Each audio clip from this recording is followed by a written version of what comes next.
नमस्कार दोस्तों। कभी कभी ऐसा लगता है जैसे किस्मत ही रूठ गई है। हर बार कोशिश करता हूं मगर हार ही हाथ लगती है। लोग कहते हैं तू तो कमजोर है, और शायद अब मैं खुद भी यही मानने लगा हूं। हर राह बंद लगती है, हर सपना अधूरा। क्या वाकई मैं कमजोर हूं या फिर मेरी हार कोई और बात कह रही है? आइए जानते हैं महात्मा बुद्ध की एक प्रेरक कहानी से। बहुत समय पहले मगध राज्य में एक युवक रहता था। नाम था अंजन। पढ़ा लिखा, मेहनती और बहुत बड़े सपनों वाला। उसके भीतर कुछ कर दिखाने की आग थी, लेकिन किस्मत जैसे उसका मजाक उड़ाती थी। वो व्यापारी बनना चाहता था। पिता की थोड़ी सी बची हुई जमा पूंजी से उसने एक छोटा व्यापार शुरू किया, लेकिन एक साल में ही सब डूब गया। सामान चोरी हो गया, भरोसे के आदमी ने धोखा दे दिया। उसके बाद उसने एक नई शुरुआत की। इस बार खेती में हाथ आजमाया, लेकिन बारिश समय पर नहीं हुई और मेहनत की हुई फसल सूख गई। लोग कहने लगे, ये लड़का अशुभ है, हाथ लगाता है तो सब बिगड़ जाता है। धीरे धीरे रिश्तेदार, दोस्त और समाज सबने उससे मुंह मोड़ लिया।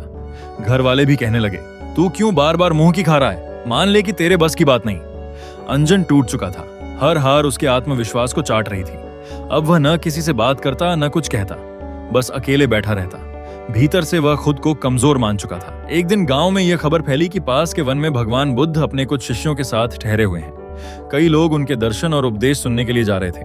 अंजन ने सोचा, चलो आखिरी बार किसी ज्ञानी से पूछ लिया जाए कि क्या सच में मेरी हार मेरी कमजोरी है। बुद्ध के शिविर में अंजन बुद्ध के पास पहुंचा। सिर झुकाए हुए बैठा रहा। जब सभी लोग चले गए तब वह उठा और बोला, भगवान, मेरे पास अब कुछ भी नहीं बचा। मैंने हर बार कोशिश की और हर बार असफल हुआ। अब लोग मुझे कमजोर कहते हैं। मैं खुद भी ऐसा महसूस करता हूं। क्या सच में मैं कमजोर हूं? बुद्ध ने गहरी दृष्टि से उसकी ओर देखा, फिर मुस्कुराकर बोले, क्या तुम मेरी एक बात मानोगे?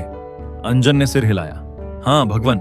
बुद्ध ने पास पड़े एक पत्थर की ओर इशारा करते हुए कहा, इस पत्थर को उठाओ और पास के पहाड़ की चोटी पर ले जाओ, लेकिन याद रखना, अगर थक जाओ तो उसे छोड़ मत देना। हर हाल में पहुंचाना है। अंजन चौंका। पत्थर बहुत भारी था, लेकिन वह बुद्ध की बात टाल नहीं सकता था। उसने पत्थर उठाया और चल पड़ा। रास्ता कठिन था, धूप तेज थी, शरीर थक चुका था, लेकिन उसने हार नहीं मानी। कई बार गिरा, कई बार लगा कि अब और नहीं हो पाएगा, लेकिन वह चलता रहा। घंटों के बाद जब वह चोटी पर पहुंचा तो उसका शरीर थका हुआ था, लेकिन आंखों में आत्मविश्वास लौट आया था। पत्थर को जमीन पर रखते हुए वह सोच रहा था, मैंने ये कर दिखाया। जो नामुमकिन लग रहा था वो मुमकिन हुआ। नीचे उतरते हुए उसके पांव भले डगमगा रहे थे, लेकिन भीतर से एक नई शक्ति जाग चुकी थी। जब वह वापस बुद्ध के पास पहुंचा तो वह मुस्कुरा रहे थे। बुद्ध ने पूछा, कहिए अंजन, कैसा लग रहा है? अंजन बोला, थक गया हूं भगवान, लेकिन अंदर से कुछ अलग महसूस हो रहा है, जैसे कोई बोझ उतर गया हो। बुद्ध बोले, अंजन, जीवन भी उस पत्थर की तरह है। कभी कभी रास्ता कठिन होता है, मंजिल दूर होती है, थकान होती है, लेकिन अगर तुम हार नहीं मानते तो धीरे धीरे मंजिल भी मिलती है और आत्मविश्वास भी लौट आता है। फिर उन्होंने कहा, लोग जो तुम्हें कमजोर कहते हैं वे केवल परिणाम देखते हैं, लेकिन मैं प्रयास देखता हूं। कमजोरी तब होती है जब मनुष्य प्रयास करना छोड़ दे। जो बार बार गिरकर भी उठता है वह कमजोर नहीं, वह महान है। अंजन की आंखों से आंसू निकल आए। पहली बार उसे अपनी असफलताओं पर शर्म नहीं, गर्व महसूस हो रहा था।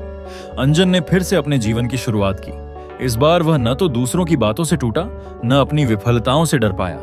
कई सालों बाद वही अंजन गांव का सबसे ईमानदार और सफल व्यापारी बन गया। लोग उसकी मिसाल देने लगे, लेकिन अंजन जब भी किसी हारे हुए, टूटे हुए व्यक्ति को देखता तो बस एक ही बात कहता, मेरे दोस्त, हार मत मानो।